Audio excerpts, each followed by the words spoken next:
கால்நடை தீவன ஊழல் வழக்கில் ராஷ்டிரிய ஜனதா தள தலைவர் லாலு பிரசாத் யாதவ் குற்றவாளி என்று ராஞ்சி சிபிஐ நீதிமன்றம் தீர்ப்பளித்துள்ளதை அடுத்து அவர் உடனடியாக கைது செய்து சிறையில் அடைக்கப்பட்டார். இதனால் அவரது எம்பி பதவி பறிபோகும் சூழல் ஏற்பட்டுள்ளது. 1990களில் பீகார் மாநில முதல்வராக இருந்தவர் ராஷ்டிரிய ஜனதா தள தலைவர் லாலு பிரசாத் யாதவ். அவரது ஆட்சிக் காலத்தில் கால்நடை தீவனம் வாங்கியதில் 900 கோடி ரூபாய்க்கு முறைகேடுகள் நடந்ததாக 64 வழக்குகளை சிபிஐ பதிவு செய்தது. இதில் லாலு பிரசாத் யாதவ் 6 வழக்குகளில் குற்றம் சாட்டப்பட்டிருந்தார். போலி ரசீதுகள் மூலம் 37 கோடி ரூபாய் அளவுக்கு முறைகேடு செய்ததாக தொடரப்பட்ட வழக்கு ஜார்க்கண்ட் தலைநகர் ராஞ்சியில் உள்ள சிபிஐ நீதிமன்றத்தில் விசாரிக்கப்பட்டு வந்தது.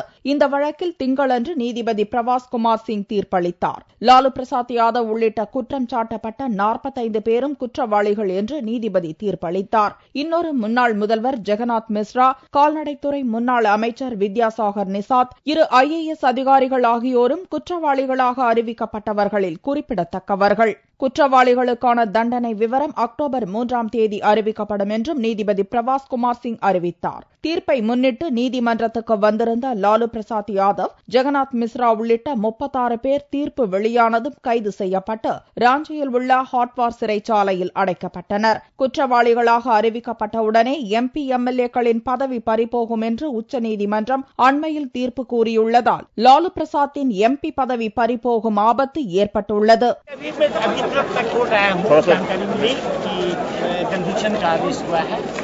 जो न्यायिक आदेश है उसका हम पूरा सम्मान करते हैं, हमारी पार्टी पूरा सम्मान करते हैं, हमारे नेता पूरा सम्मान करते हैं और जो भी फैसला आएगा उसको आदतपूर्वक स्वीकार किया जाएगा.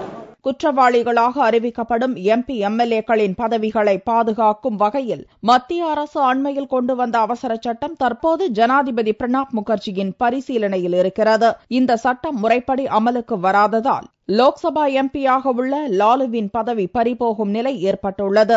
லாலுவை பாதுகாக்கவே அவசர சட்டம் அவசரமாக கொண்டு வரப்பட்டதாக அரசியல் பார்வையாளர்கள் விமர்சனம் வைத்த நிலையில் இந்த சட்டத்தை காங்கிரஸ் துணைத் தலைவர் ராகுல் முட்டாள்தனமானது என்று பகிரங்கமாக விமர்சனம் செய்தது சர்ச்சையை ஏற்படுத்தியது. இதனால் மனம் நொந்துள்ள மன்மோகன் சிங் அவசர சட்டத்தை திரும்ப பெறுவார் என்றும் எதிர்பார்க்கப்படுகிறது. லாலு பிரசாத்துக்கு அக்டோபர் 3ஆம் தேதி தண்டனை விவரம் அறிவிக்கப்படவுள்ள நிலையில் அவருக்கு குறைந்தபட்சம் 3 ஆண்டுகள் முதல் 7 ஆண்டுகள் வரையில் சிறை தண்டனை கிடைக்கலாம் என்று சட்ட நிபுணர்கள் கருத்து தெரிவித்துள்ளனர். இந்நிலையில் தண்டனை அறிவிக்கப்பட்ட பிறகு இவ்வழக்கில் அப்பீல் செய்யப்படும் என்று லாலுவின் மகன் தேஜஸ்வி கூறியுள்ளார்.